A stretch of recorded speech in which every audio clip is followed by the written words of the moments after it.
And now, you're tuned into RBLR, the home of Tampa Bay's RBLR Sports.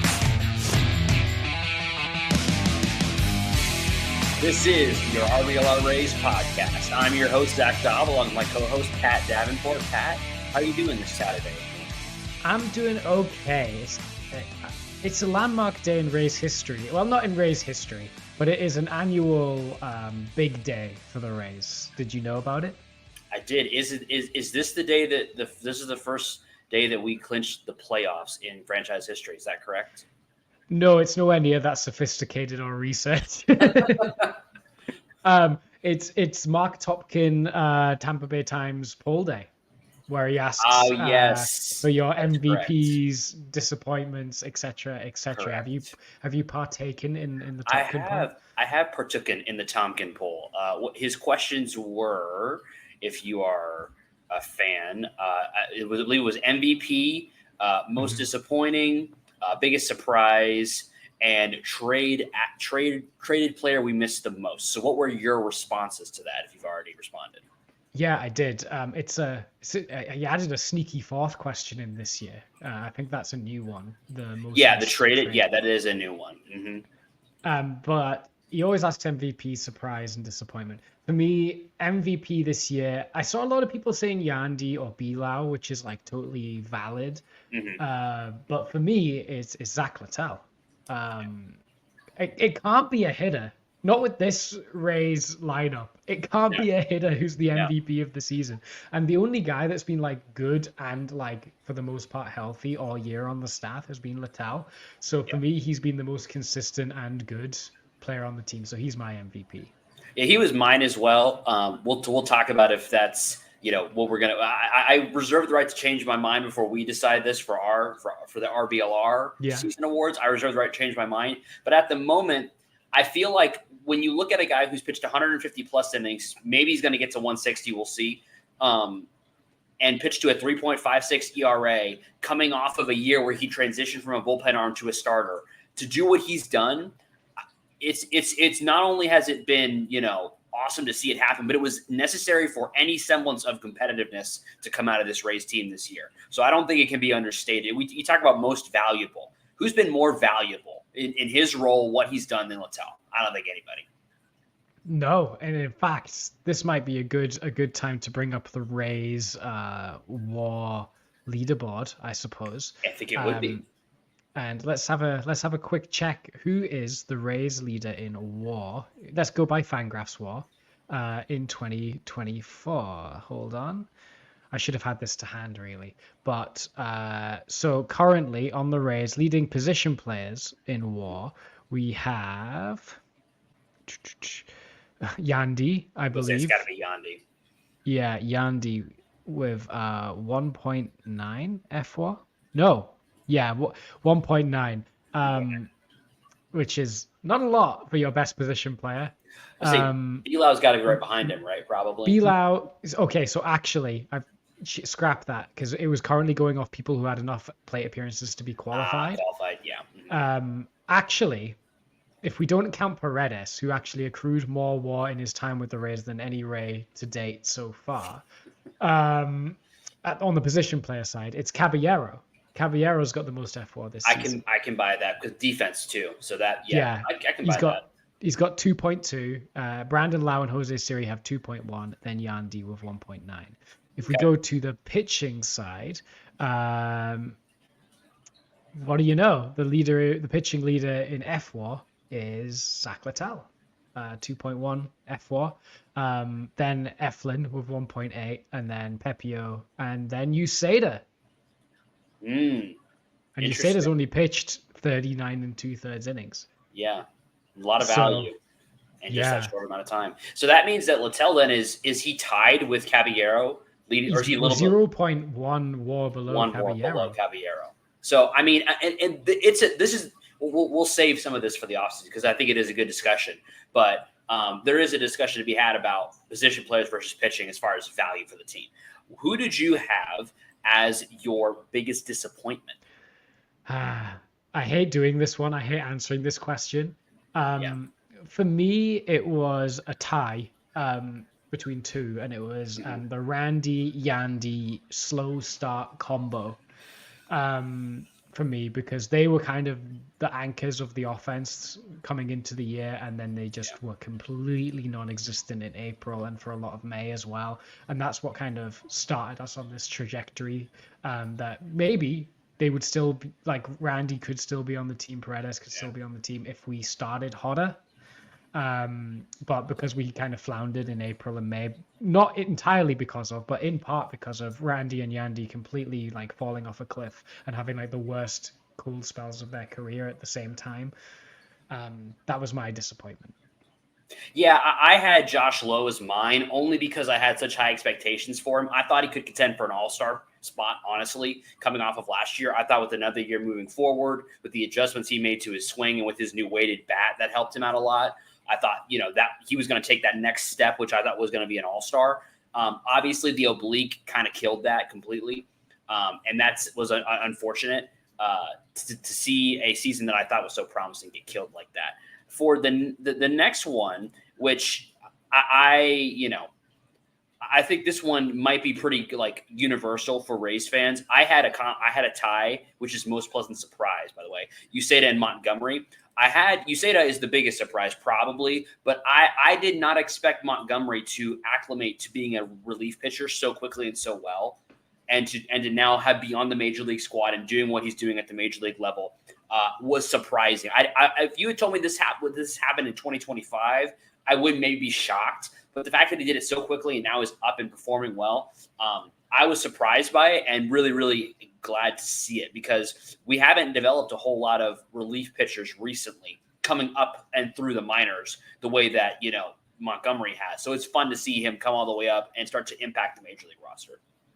Yeah, I mean, Montgomery looks really, really promising, and we'll talk more about him and his spot on the team as we go on. But Uceda, I mean, the fact that he's the fourth most valuable pitcher on the team, actually the third most valuable pitcher on the team according to F1 that's still on the team, in under 40 innings is just like insane, really. Like, he's more valuable than Taj Bradley according to F1, which is wow. Who would have saw that coming? I remember we were excited about Uceda in spring because we noticed he was putting up a lot of strikeout numbers. Yeah. And we were like, whoa, that seems pretty good, but like we don't really know much about this guy, so he'll probably just chill in the minors. And then he came up, and oh my goodness.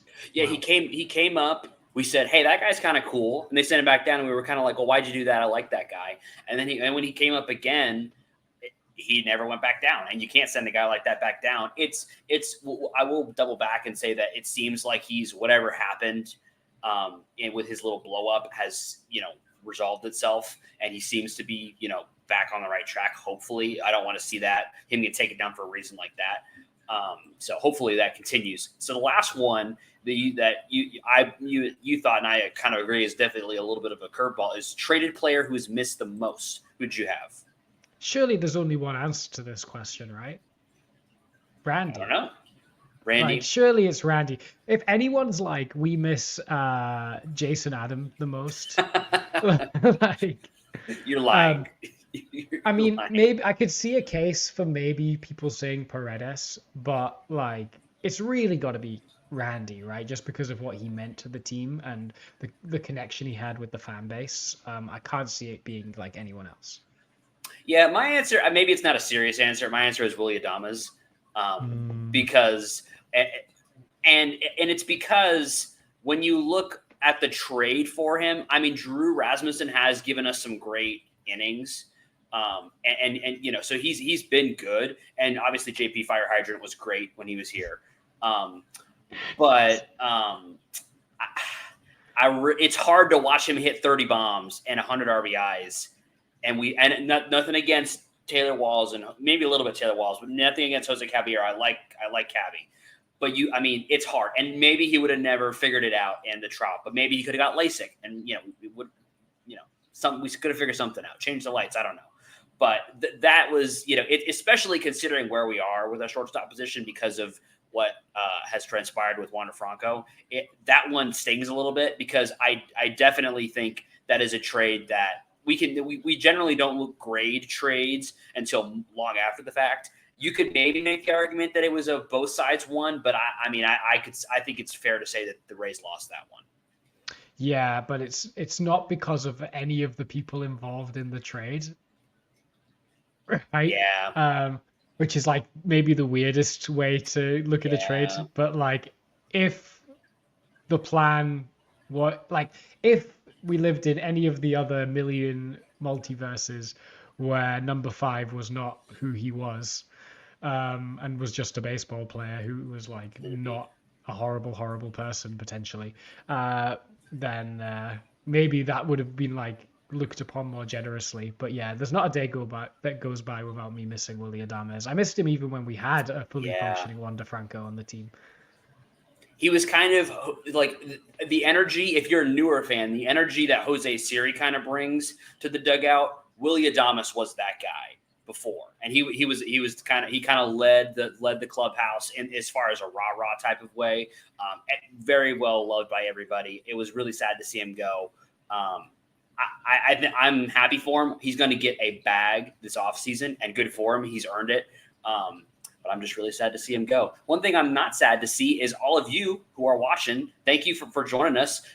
We appreciate everyone who has kind of watched through us all season long. It's definitely been not the season we anticipated. But we appreciate everybody being here all season long who loves the Rays and just has that passion. If this is your first time joining us, thank you. If you enjoy the show and you want to let us know, drop a like. That really helps us out. Lets us know you enjoy the show. If you got something to say, if you want to tell us what your toppers season awards were, you just drop it in the comments. We'd love to hear it. And if you want to help us out even a little bit more because you really like what we're doing, drop us a follow, drop us a subscribe on the social medias and on YouTube, because not only does that help us, but that helps you because you know when we're going live, you know when we're doing stuff, you know what's going on, and you just get a little bit more of us. So we appreciate everyone who has joined us all season long and everybody who's new. This show, we're going to have a good show. We're going to talk about the week that was in Rays baseball. We're going to talk about the playoffs, where we stand. It's not over yet. This is what I said last week. If we get to this week and we're not out of it, I'll be happy. We're not out of it yet. We're still fighting. We're going to talk about some of the players that are making moves for 2025 and what their movement and how they're playing in these last couple weeks, how that could affect the next season. So looking back over the week that was, it was kind of, I don't want to say disappointing. It was a little disappointing because I thought we had a real chance to win that series against the Guardians, and I thought we had a chance to sweep the Red Sox. We didn't do either one. What are your thoughts on the end of the Guardians series? I mean, we definitely did have the opportunities. I'm running out of ways to say, hey, we were in every game, but we went 500 again. And I'm running out of ways to say, oh man, like the pitching's really good. Imagine if we could score like 3 runs a game. Yep. It's more of that again. The series finale against Cleveland was a bit of a disappointment because Bradley actually delivered a pretty good start. All things considered, kind of a tough luck loss there. And then against the Red Sox as well, that went right down to the wire. And again, just some runs, like our run would have been nice. Yeah, I mean, story of the season. Do you want to know a depressing stat that I learned yesterday? Let's do it. Just kill my mood completely. I have to give shout out to Evan Klosky, who does some sports radio. He was the one that tweeted this out. If the Rays in the month of September won all their games that they conceded 2 runs or fewer in, they would be 1 game back of a playoff spot. Oh, that hurts my feelings. Because we have 4 losses this year that are either 2-0 or 2-1. And we're 5 games out of a playoff spot. Yeah.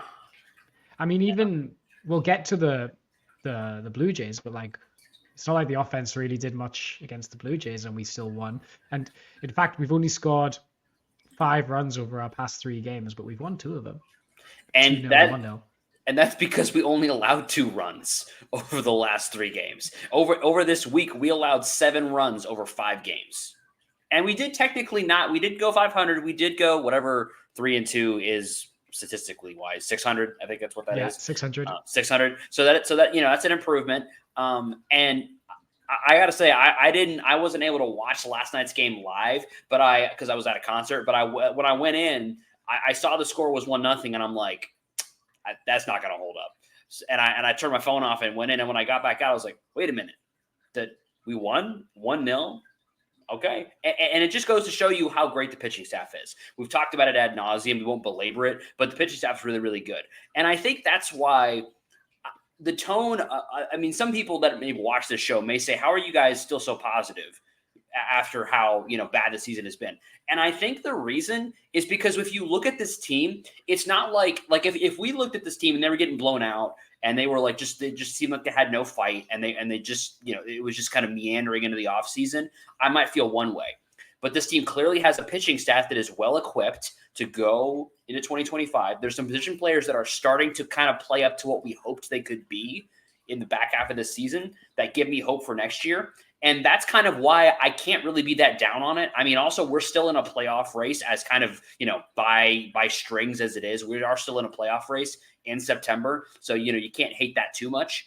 And the future is bright. And we've said that a lot too. But it's really hard for me, at least, to get totally down on this team because I can see the good things. And there are things to be excited about with this team. Yeah, absolutely. I think coming into 2025, we don't need to sign a pitcher because we've got two-time All-Star Shane McClanahan and perennial Cy Young candidate Shane McClanahan joining this staff that already is maybe the best in the league this month, I would say. I'd say we probably have the best pitching staff in the league this month. And I think coming into 2025, health permitting, we have a top 5 complete pitching staff, rotation and bullpen combined in baseball. The problem is we've got a bottom 5 offense. But you can build on a good pitching staff. You can absolutely build on a good pitching staff. And the Rays historically have made successful teams out of a good pitching staff and then a hope and a prayer in the lineup.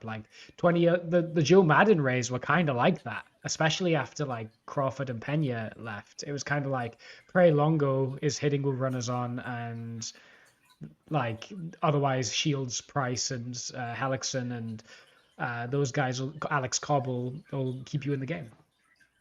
Yeah, and so the question really is, are we going to add anybody offensively in the offseason? And we're going to talk about this a lot in the offseason. And will some of these guys that we're talking about later in the show that we think are starting to make strides do that for full seasons next year and be a part of this offense being successful? So lots to see. Do you have any other thoughts on the Boston series? I thought we played really well for the most part. I thought we pitched them really well, especially. It's just one of those where if we came in a game or two a bit higher in the standings, then we'd be feeling if we didn't get swept by Philly somewhere, or if we managed to actually win a series against the White Sox in April somewhere, then you'd feel the momentum is way better than it is. Because there's we could still take there's no reason why we couldn't succeed against the Blue Jays this weekend and have a good couple series against the Tigers and Red Sox to finish the season, and then finish 2 games out, and then we'll have to ask all the questions of damn, we will which 2 losses can we pin the lack of playoffs on? I think that could totally happen. But one thing I will say is I'm really bullish on the pitching staff because look how well it's performing, but also none of it feels like anyone's overperforming apart from maybe USADA. Yeah. Everyone feels like they're either performing as what you'd expect them to, or they've still got a bit more room to grow. Yeah, especially when you look at a guy like Pepio. He is performing fine. He's doing a good job, and he's had some really nice starts here and there. And I think this is not his ceiling, what we're seeing right now. And he's still a really, really good pitcher. Littell, this might be what he is, but what he is great. And I don't need him to be better. If he is exactly the same as he is this year, next year, I have no complaints. That is what we need from him. So if he can do that again, then that's great. And obviously, Springs is out. The news on him is he probably won't be back this year. And that's okay. We don't really need him to be back. It's just good that he got some reps in, before we go into next season, because he's going to be a big part of that rotation. But you're 100% right. Nobody's overperforming, and nobody is in danger of getting too old to not be able to perform well. There's nobody that we're like, hey, man, we sure hope that, he doesn't actually, look 37 next year and have a bad year. Like, everybody's young. Everybody's got room to grow. And I think that's why it's such an exciting staff to watch, because there's nobody that I'm like, I don't know, man, there might be some regression next year. Everybody looks good. Yeah, nobody's going to be even 30 next year on the staff. So we got a young staff. And can we give a quick shout out to the Pepio Immaculate Inning as well? We should, and we can. Yeah, I mean, you don't see them every day.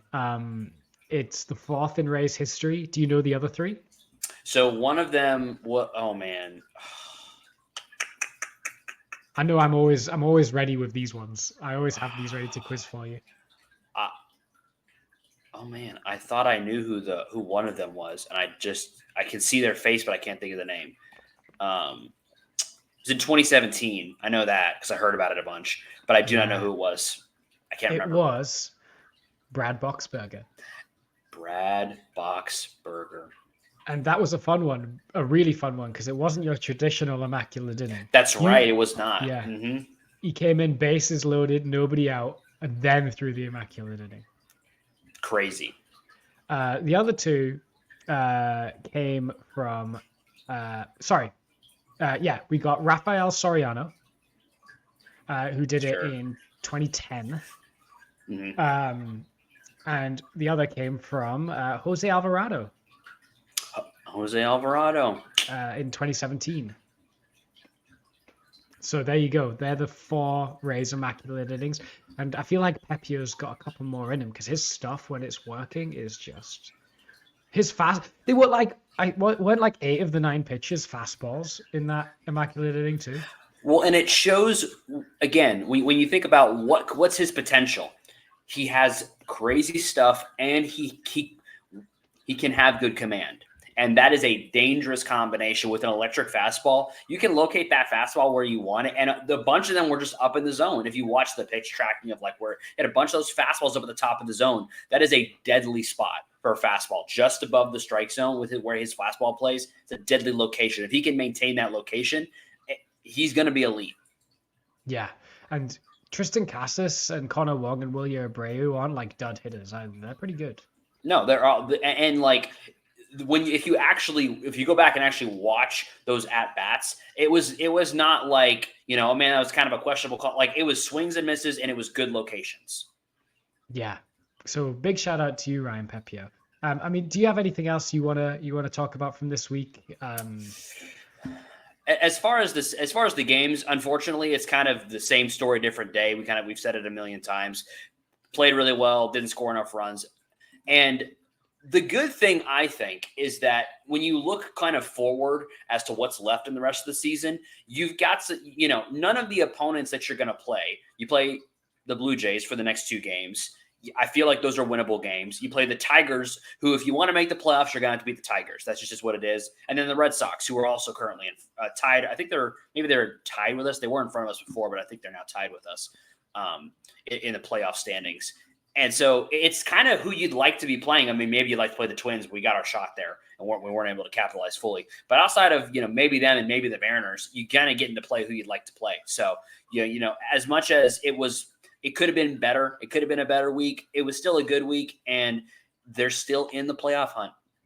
Yeah, so, technically, we're tied with the Red Sox. I mean, would you feel okay about the season? For some reason, even though it completely doesn't matter, I would feel better if we finish above the Red Sox at the end of the year. Yes, I agree. Yeah. Mostly because I said they were trash to start the year, and they are not trash. And so it's going to look even worse for me if somehow we finish below them. So it'd be really great for my ego if we could finish above the Red Sox. I think we can do it. They've been on a real slide lately. We could ruin the Tigers' day. I mean, technically, we're still in it. We got 5 games out, and we have 7 games left.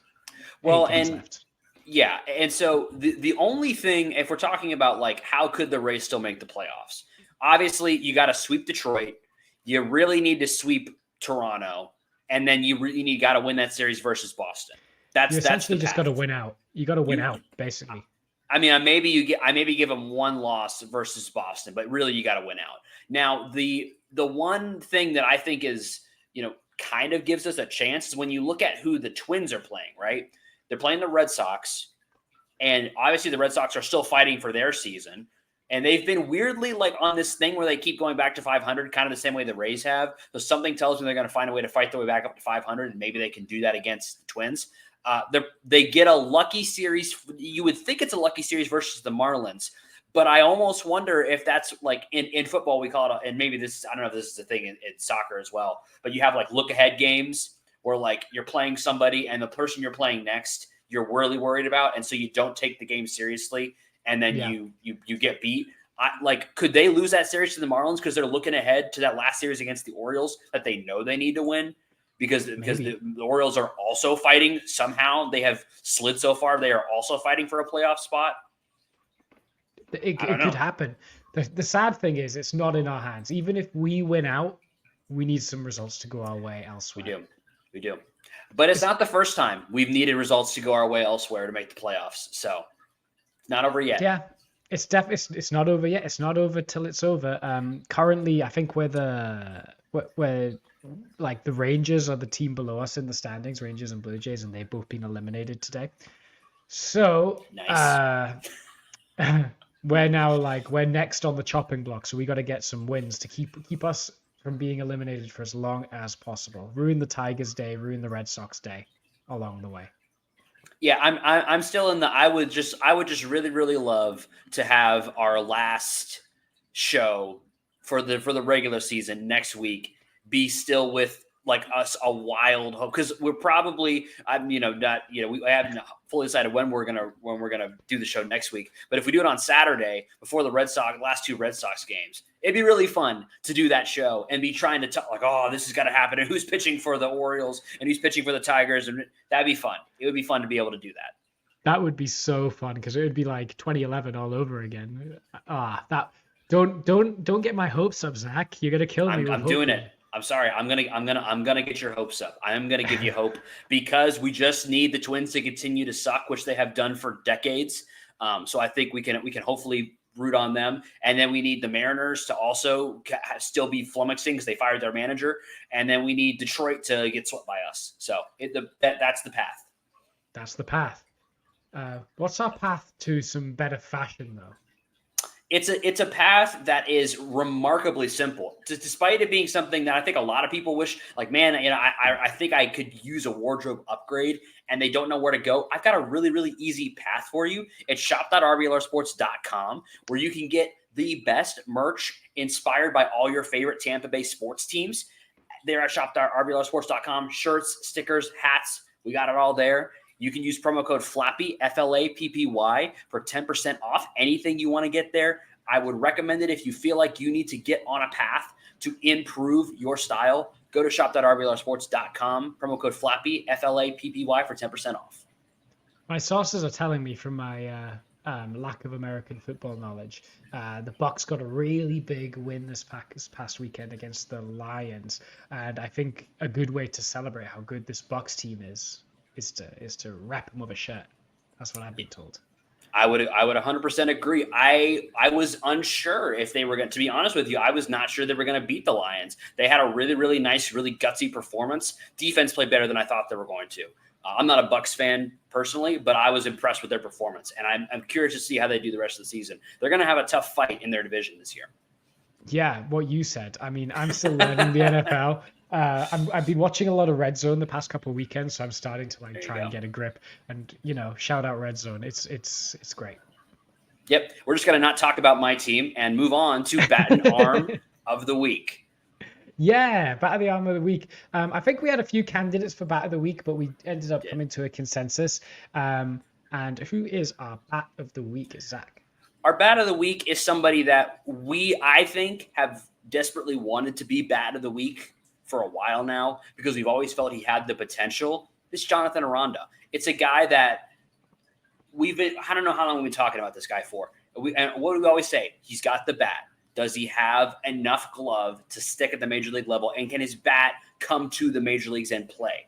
and it has come and played. He didn't have the highest WRC plus on the team this week, sitting at a 127. However, he did play a decent amount of at-bats, more than some of the other guys who had a higher WRC plus technically than him.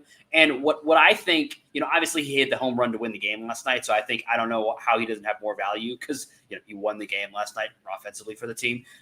But to me, it's about how he performed this week, which is great. But it's also about a guy that we need to see this kind of performance from, and he's finally starting to do it. And it's just really exciting to watch. And I'm intently watching every Aranda at bat for the rest of the season. He's the bat of the week. Yeah. Aranda makes me really excited about seeing better production from this team in 2025. Because if there's a path to regular at bats for him, which we can and ah about over the off season, how we make that possible. But if there's a path for regular at bats, I think 2025 is a year to be really excited about Johnny Aranda. It should have been this year, but he kind of got stung by a really serious injury that kind of derailed his year. But he seems fully back now and ready to do things, which is great. And I'm really glad that he's found his stride at the major league level, because he was waiting to do that for the better part of 2 years now. Yep, and I hope that this is just the start of things to come for him. I think it is, because when you look at it's not like he's overperforming now at the major leagues. It's really, he's finally bringing the level of production that we saw at the minor leagues to the major leagues. And that's just exciting to watch. For sure. Also, like, in a limited amount of at-bats, Taylor Walls and Jose Siri had good weeks as well. They did. Shout out Jose to them. Siri had a 308 WRC plus in 7 plate appearances, but he hit a home run, drove in 4. Josh Lowe had a decent week as well. Yandy as well. So shout out to those guys. Yeah, Siri also has got he scored a couple runs that were important in games. He provides a lot of value. We talked about it earlier in the show. He's up there in the leaderboard for WAR, which you might not think. I mean, it's been a low year probably you really would like to see somebody that's in a 3-4 WAR type of position for a player, someone on the team. But he is high up on the leaderboard because of his defense and because he can provide value offensively. He maybe hasn't hit the expectations we were hoping he would hit, but he has been playing well, and it's good to see him continue to have good production. He went through a spat where he wasn't starting a whole lot, was maybe having some issues with motivation. And it looks like they've been able to clear that up, but he's kind of back to starting regularly, and we need him. So it's good to see. Yeah, for sure. He's not going anywhere. I think the Rays are going to bet on him to bounce back and be the main center fielder next year for sure. Yep, completely agree. So who is the arm of the week? Yes. We just talked about him a little bit. It was Zach Littell. He was great. He put up half a win in just one start. Crazy. 7 innings, no runs allowed. Struck out 7, which is really nice as well. A FIP of 1.17 as well. So he was just completely locked in, doing the quintessential best possible outcome Zach Littell start. He was absolutely great, and led us to a victory that was, of course, much needed. Not much. He's been doing it all year, though. He's been our guy. He's been the guy we can rely on all year, and he really kind of captained the staff this year. But I want to give an honorable mention to Shane Bars too. Yes, Bars did also have a good start. He's been racking up innings, Shane Bars. Yes. Mm-hmm. Isn't it 5 straight starts of 7+ innings now? Well, and what's so good about that is it's not only good to see him going that deep into games, but that consistency and also just getting the innings at the major league level, coming back off of injury. That's really, really good to see. But speaking of innings, I have a question for you. Were you upset that Kevin Cash, and we're not talking about if this was the right move or not, were you upset that Littell was taken out after 7 innings with only 75 pitches? No, because we have a really good bullpen. Okay. Like, if we didn't have any good relievers, maybe I'd be like, this is actually lowering our win probability. But we have really good relievers that, when you have time through the order penalty, if you've got good relievers, it's better to bring in a new guy late in the game, especially when it was a tight game. Okay. Which it was. And also we need him next year. We're playing for a long shot at the playoffs, but realistically, we're kind of gearing up for 2025. Why would we risk further injury to a crucial member of our 2025 rotation for an arbitrary stat that doesn't actually matter. Because I want a complete game, Pat. I want a complete game. When's the last time we had a Rays complete game? It's been too long. I actually don't know when the last time. I should probably look that up. But I like because, and you know why? It's because I just like it. It's not any reason that's statistical. It's not any. I just feel like we don't see it that much anymore. It's such a complete games. When you look, it's so funny to look at like statistics for pitchers when you go back to like if you ever just curious, you look back at Cy Young voting in previous years and you go back in years, you see that CG stat. There's like numbers in there. There's like numbers in the stat line of like multiple pitchers doing complete games, and it's kind of and is it a good thing that maybe they're not pitching that many innings? Is it better for their arms? Probably. I'm not suggesting they should do it all the time, but I just like seeing it. I derive personal enjoyment from it, and I am just sad that we didn't get to see it because he was pitching really well, had a great pitch count. I think he could have got through in under 100 pitches maybe, and I'm just sad that it didn't happen. Yeah, I actually don't have to hand when the last one was. I remember Yarbrough in 2018, yes, maybe 2019, went 8 2/3 and then got pulled. I was so mad. It was a rare Brian Anderson head loss as well in the booth. Mm-hmm. He was like, "I'm going to need to take a walk." Yes, I remember that too. And then, like, there was an era where we had James Shields, like giving them out like their candy. I'm gonna have to find out, but leave that with me. We'll come back to it. I'm just sad because I like complete games, and I'm just sad that because that was our best shot at one, I think, this year because of how well he was pitching. And I blame the Rays offense. If we scored a couple more runs, they probably would have left him in because objectively it was the correct decision to take him out of the game to win the baseball game. It was the correct decision. So if we could just put up like 3 or 4 more runs, could have left him in there and let him get a complete game. Yeah, you could have. Sad. But again, like, I just want to see a Rays. Who do you think is most likely to be the next Rays Littell. Complete game? Littell? 100%. Littell. Because I think because I'm messing around a little bit, but if we actually allowed scored a couple more runs, if it was like a 6-0 game, right? And he's out there in the same spot, there's a chance if he's feeling good that they let him finish. And he's the kind of guy, because he induces soft contact and he doesn't rely on strikeouts exclusively to get his outs. He's the type of guy that could throw a complete game. He is a better version of Ryan. And this is not anything to do with their arsenals or their, anything else except for the fact that they are Ryan Yarbrough and Zach Littell are guys that are good at inducing soft contact and also can get strikeouts here and there and can also go deep in games. So he's a better version of Ryan Yarbrough, and I would really like to see him get a complete game because I think he's the best chance on this team of getting there. Yeah. Apparently, my sources are telling me that, you won't believe this, the most recent Rays complete game that was 9 innings, Matt Andriese. Matt Andriese. In 2016 is what I'm that's currently... a name I've not heard in a long, long time. Like, of all the people to be the last Rays complete game, 2016. Let's see here. Ryan Yarbrough also pitched. Sorry, my mistake. Ryan Yarbrough had the last complete game. It was in 2021. 2021 against the Yankees. Yeah.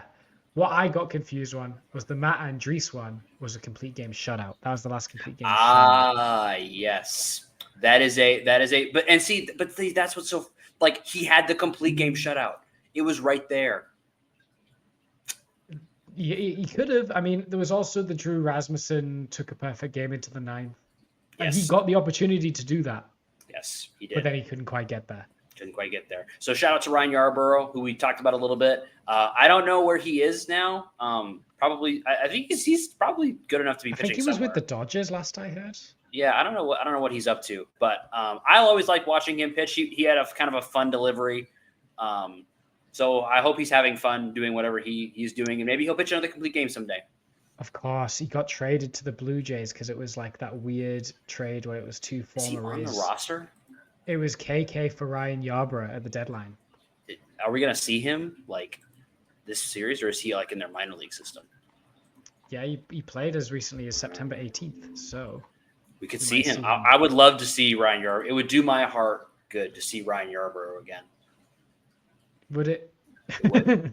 It would. He wasn't that good, but I just liked him, so it would be. I would like to see him again. That's completely fair enough. Okay, miscellaneous things that I wanna throw around. Richie Palacios should be back before the end of the year. Yes, that's good.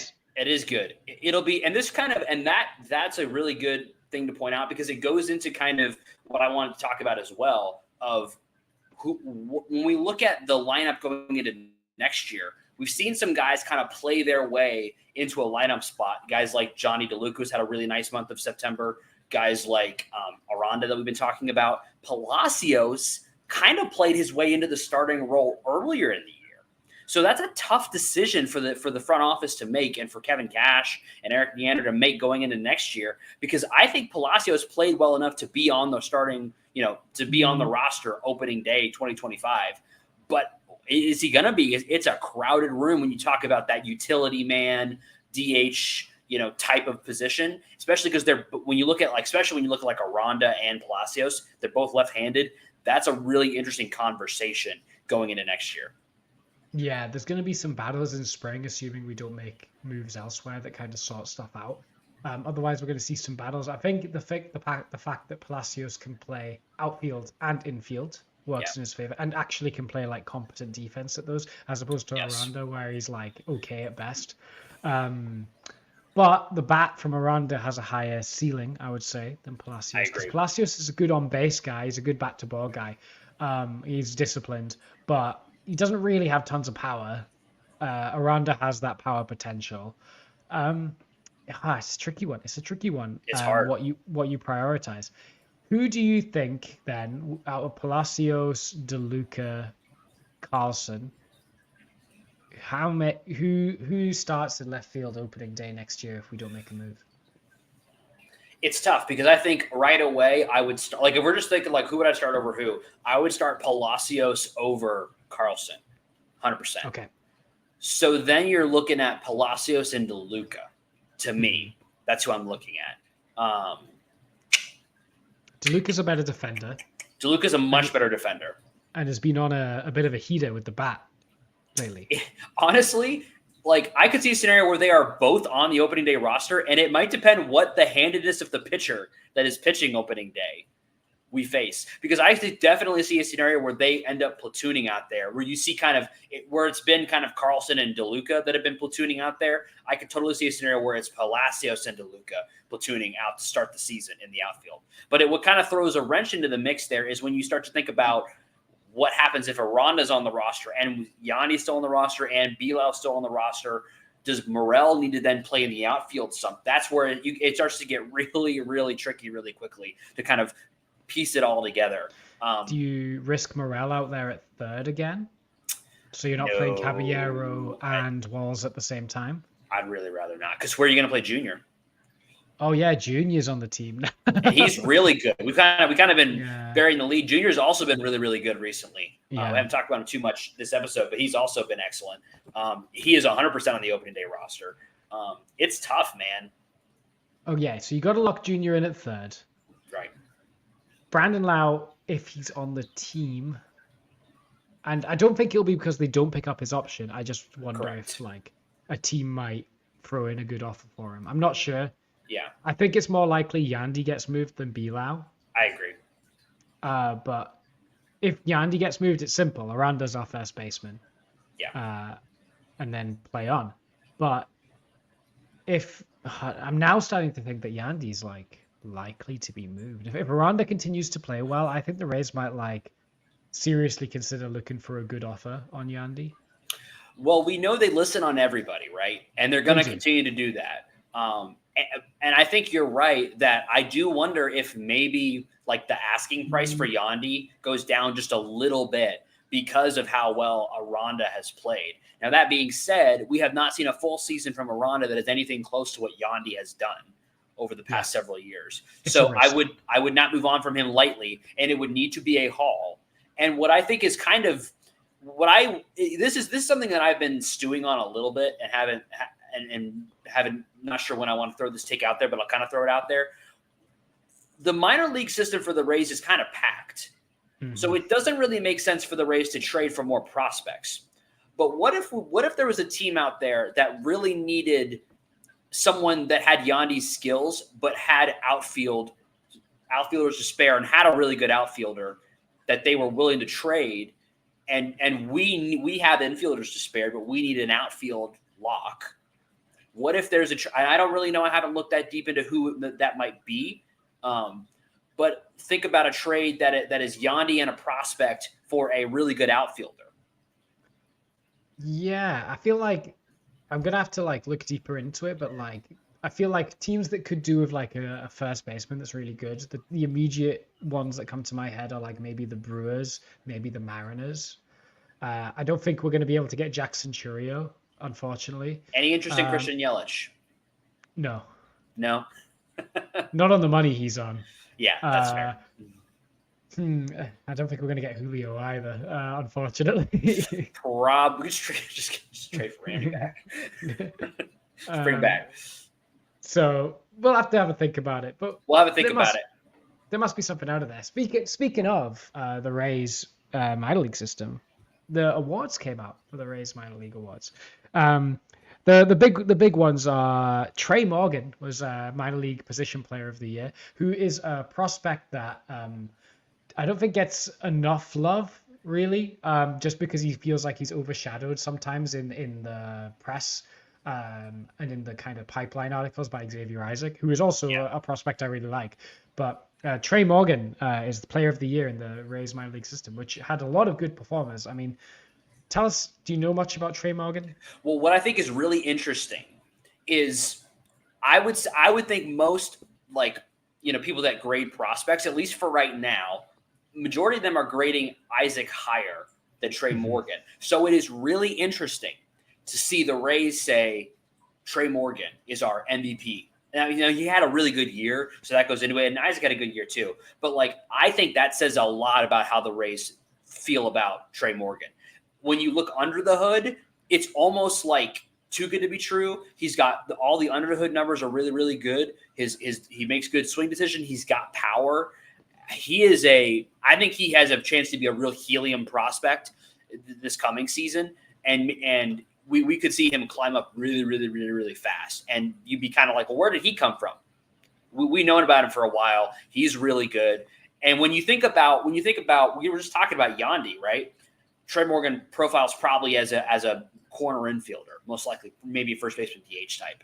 So when you look at bringing a guy like that kind of up and through the system, if a guy like Yandy gets moved, it kind of opens up a spot for a Trey Morgan as he kind of moves up through the system. The target for him coming into the majors is probably 2026, be my guess. There's a chance he gets a cup of coffee next year if he moves up to AAA and does well. Not likely. But I could see him making an impact in the middle to back half of 2026.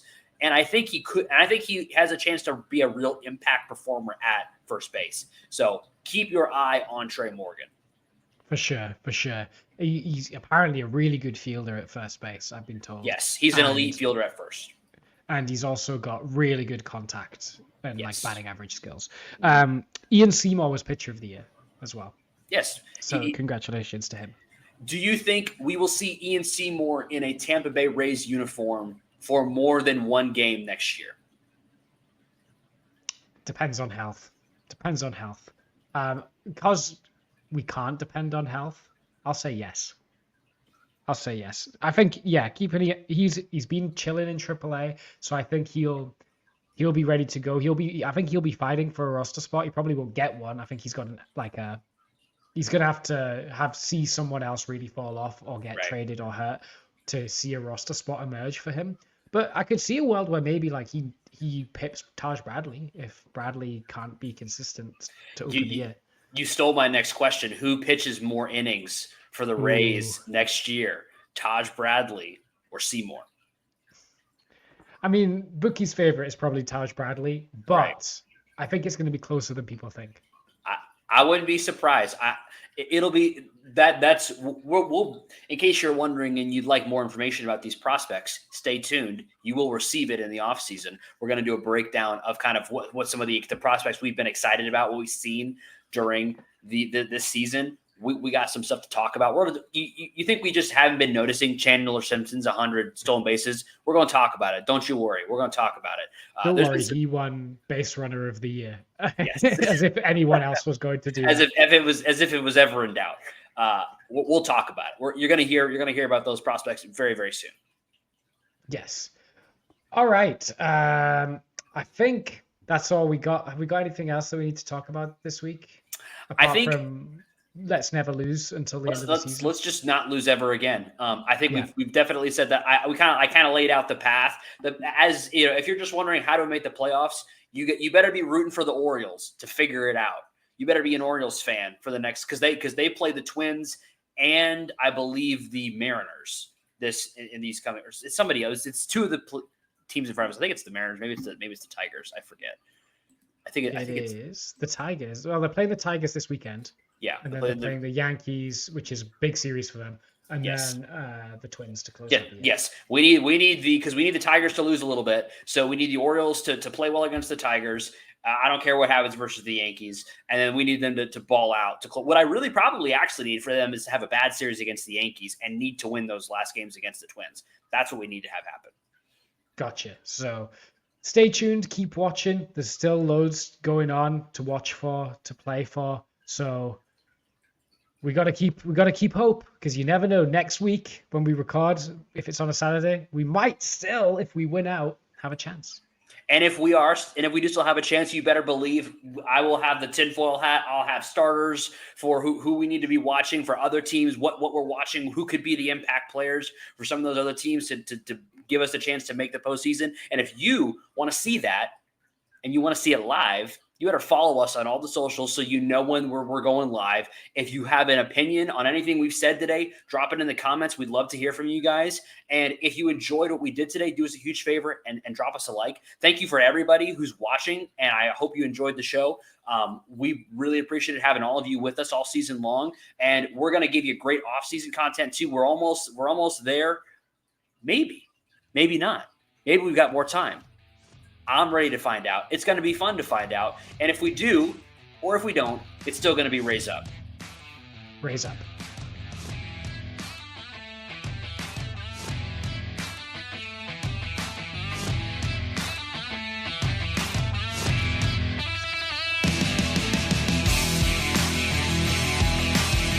Thank you for tuning into this presentation by RBLR Sports. On your way out of the stadium, please remember to like and subscribe.